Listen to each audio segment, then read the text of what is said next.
Assalamualaikum warahmatullahi wabarakatuh. Jumpa kembali dengan kami MHG Channel. Sahabat MHG, tutorial kali ini akan membahas pembelajaran tematik kelas 6, tema 2, subtema 2, pembelajaran 1 dengan judul subtema bekerja sama mencapai tujuan. Adapun materi pembelajaran 1, kompetensi dasar 3.4, menggali informasi penting dari buku sejarah menggunakan aspek apa, di mana, kapan, siapa, mengapa, dan bagaimana. 2, kompetensi dasar 3.4, memahami makna proklamasi kemerdekaan, upaya mempertahankan kemerdekaan, dan upaya mengembangkan kehidupan kebangsaan yang sejahtera. 3, kompetensi dasar 3.3, menganalisis cara makhluk hidup menyesuaikan diri dengan lingkungannya. Sedangkan tujuan pembelajaran 1, siswa mampu mengidentifikasi ciri-ciri kalimat efektif pada teks tentang semangat persatuan. 2, siswa mampu menyebutkan makna upaya mempertahankan kemerdekaan. 3, siswa mampu mengidentifikasi ciri-ciri hewan berdasarkan habitatnya.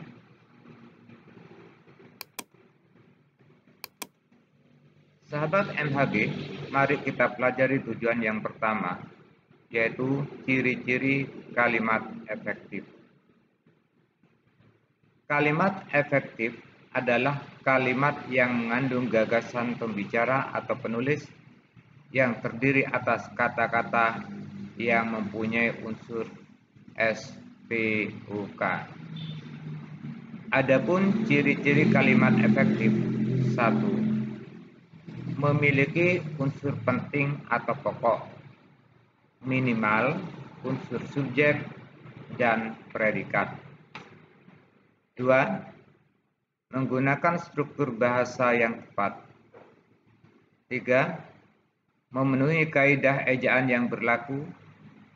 4, menggunakan pilihan kata atau diksi yang tepat dan sesuai kebutuhan. 5, tidak menggunakan kata-kata yang mubazir atau boros kata.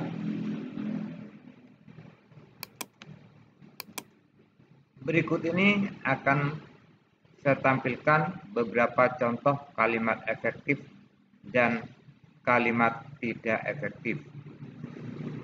Ciri yang pertama kalimat efektif yaitu memiliki subjek dan predikat yang jelas. Contoh di sini. Kemarin Hafiz di mall. Ini adalah kalimat yang tidak efektif.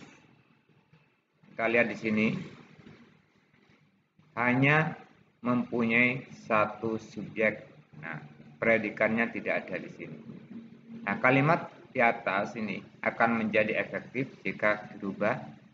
Kemarin Hafiz pergi ke mall. Ini merupakan kalimat efektif. Di sini sudah ada subjeknya Hafiz, kemudian ada predikatnya pergi. Ciri yang kedua, menggunakan struktur bahasa yang tepat. Kita lihat, adalah merupakan tugas peneliti untuk menganalisis dan menyajikan hasil analisis data. Berdasarkan struktur bahasanya, ini termasuk kalimat tidak efektif. Nah, kalimat tidak efektif ini akan menjadi efektif jika ditulis, tugas peneliti adalah menganalisis dan menyajikan hasil analisis data. Ini merupakan kalimat efektif. Berikutnya ciri yang ketiga yaitu memenuhi kaidah ejaan yang berlaku. Kita lihat contohnya. Haris lahir pada tanggal 16 Februari 2008. Nah, ini tidak memenuhi kaidah, mana yang tidak memenuhi kaidah ejaan penulisan Februari di sini. Mestinya yang betul adalah Februari. Yang keempat, menggunakan pilihan kata atau diksi yang tepat sesuai kebutuhan. Contoh, para pahlawan mati di medan pertempuran. Nah, ini kalimat tidak efektif. Pilihan katanya tidak tepat. Di sini para pahlawan mati. Seharusnya para pahlawan gugur di medan pertempuran. Nah, ini baru menjadi kalimat efektif. Berikutnya, tidak menggunakan kata-kata yang mubazir atau boros. Kita lihat, penari naik ke atas panggung. Nah, ini tidak efektif, ini boros. Mana yang boros nih? Sudah naik masih ke atas. Kalau naik pastilah ke atas. Oleh karena itu kata ke atas ini tidak perlu ditulis. Cukup ditulis penari naik ke panggung. Berikutnya yang keenam, tidak mempunyai makna ganda. Contoh, banyak bunga-bunga bermekaran di taman. Nah, ini mana yang mempunyai makna ganda? Banyak dan bunga-bunga. Banyak itu artinya sudah lebih dari satu. Bunga-bunga itu juga sudah lebih dari satu. Maka akan menjadi efektif jika ditulis bunga-bunga bermekaran di taman. Atau bunga-bunganya dihilangkan boleh. Misalkan, banyak bunga bermekaran di taman juga boleh.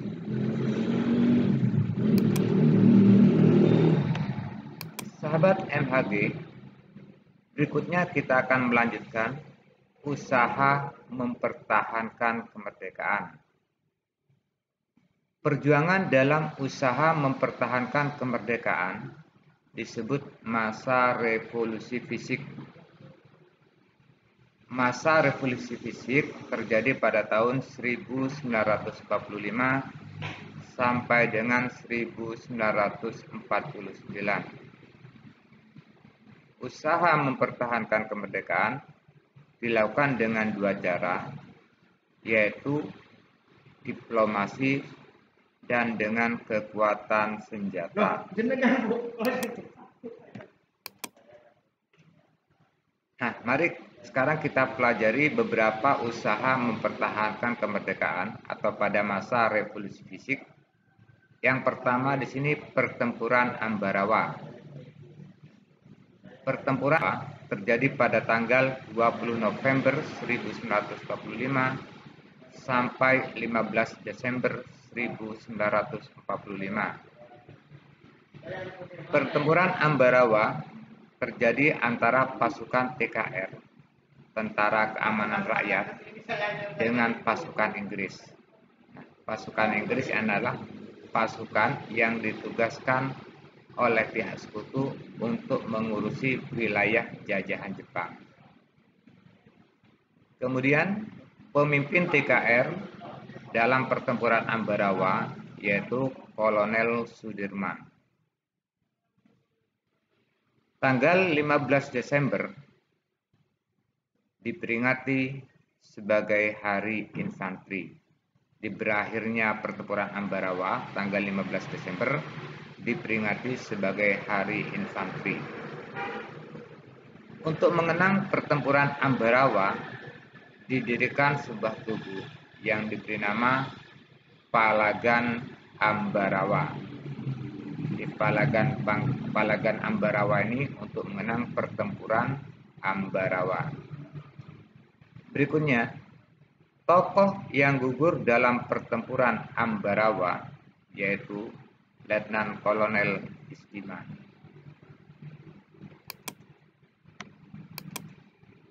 Berikutnya, yang kedua, pertempuran Medan Area.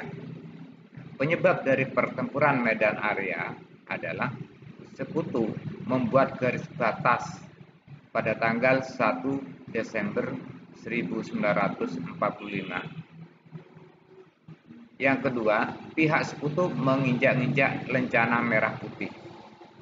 Tentunya dua hal ini membuat Tentara rakyat beserta pemuda menjadi marah terhadap tindakan dari pasukan sekutu ini. Pertempuran Medan Area terjadi pada tanggal 10 Desember 1945 dengan tokohnya bernama Ahmad Tahir.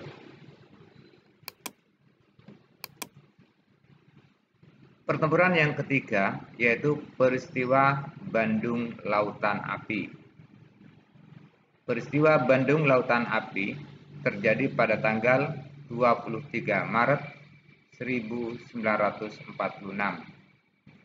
Pasukan TKR membakar gedung-gedung, tujuannya supaya tidak ditempati musuh. Jadi yang membakar gedung-gedung itu bukan pasukan sekutu, tapi pasukan TKR dengan satu tujuan supaya gedung-gedung yang ditinggalkan tidak ditempati musuh.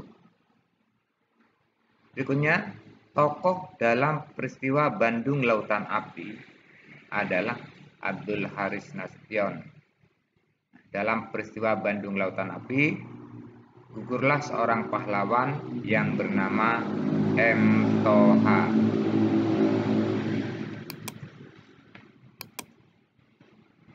Yang keempat yaitu agresi militer Belanda yang pertama. Agresi militer Belanda yang pertama terjadi pada tanggal 21 Juli 1947.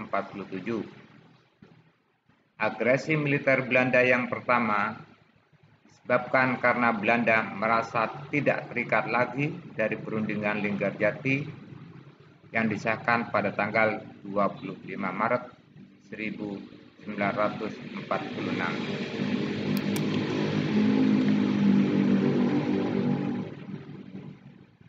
Ulangi lagi, 25 Maret 1947.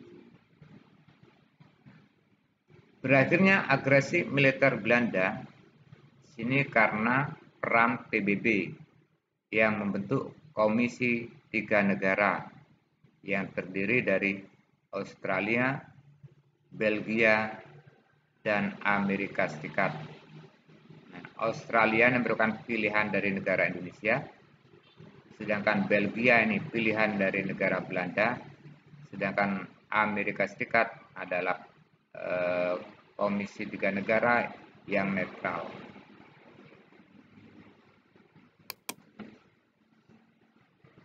Yang kelima di sini agresi militer Belanda kedua. Nah, agresi militer Belanda kedua terjadi pada tanggal 19 Desember 1948. Agresi militer Belanda yang kedua karena Belanda mengingkari perundingan Rhinefeld. Akibat dari agresi militer Belanda yang kedua, yang pertama di sini, Jogja jatuh ke tangan Belanda.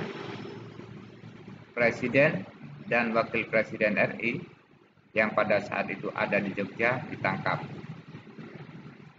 Jenderal Sudirman mengadakan perang gerilya. Kemudian akibat yang berikutnya dibentuknya PDRI, Pemerintah Darurat Republik Indonesia di Bukit Tinggi, Sumatera Barat. Ini karena Yogyakarta sudah dikuasai oleh pihak Belanda. Pemimpin PDRI yaitu Safruddin Prawira Negara. Berikutnya serangan umum 1 Maret 1949. Nah, serangan umum ini bertujuan untuk membuktikan pada dunia bahwa tentara Indonesia masih ada. Karena pada saat itu setelah agresi militer Belanda yang kedua, pihak Belanda menyatakan pada dunia bahwa tentara Indonesia sudah tidak ada lagi. Nah, untuk membuktikan bahwa tentara masih ada, maka dilaksanakan serangan umum 1 Maret 1949. Serangan umum bisa berhasil menguasai Yogyakarta meskipun hanya 6 jam. Tokoh dalam serangan umum yaitu Letkol Soeharto yang kemudian menjadi Presiden Indonesia setelah Insinyur Soekarno. Sahabat MHG, materi berikutnya penyesuaian diri hewan terhadap habitatnya. Habitat ini adalah tempat tinggal hewan, tempat tinggal makhluk hidup, namanya habitat. Yang pertama di sini bebek. Bebek itu kakinya berselaput. Tujuannya agar dapat berenang. Kemudian banyak mengandung lemak supaya badannya cepat kering. Nah, bebek itu kan hidupnya di air. Nah, ketika naik ke daratan, badannya itu cepat kering. Mengapa? Karena banyak mengandung lemak. Kemudian paruhnya lebar, tujuannya untuk mengambil makanan dalam lumpur. Hewan yang kedua di sini cicak. Nah, cicak itu mempunyai kaki beralur. Tujuannya supaya dapat merayap di dinding. Kemudian cicak juga memutuskan ekornya atau kita kenal dengan nama autotomi untuk melindungi diri dari serangan musuh. Lidahnya panjang untuk menangkap serangga. Hewan yang ketiga di sini ikan. Nah, ikan itu mempunyai sisik. Tujuannya untuk mengurangi masuknya air pada tubuh ikan. Nah, kalau terlalu banyak air yang masuk, maka ikan akan mati. Kemudian sirip. Kita sudah tahu semua bahwa sirip ikan gunanya untuk berenang. Dan ekor pada ikan berguna untuk menjaga keseimbangan sekaligus untuk membantu pergerakan. Yang keempat di sini ayam. Nah, di sini ayam itu mempunyai taji atau jalu. Gunanya untuk melindungi diri dari serangan musuh. Nah, kaki ayam gunanya untuk mengais makanan. Demikian tutorial kali ini, mudah-mudahan ada manfaatnya. Assalamualaikum warahmatullahi wabarakatuh.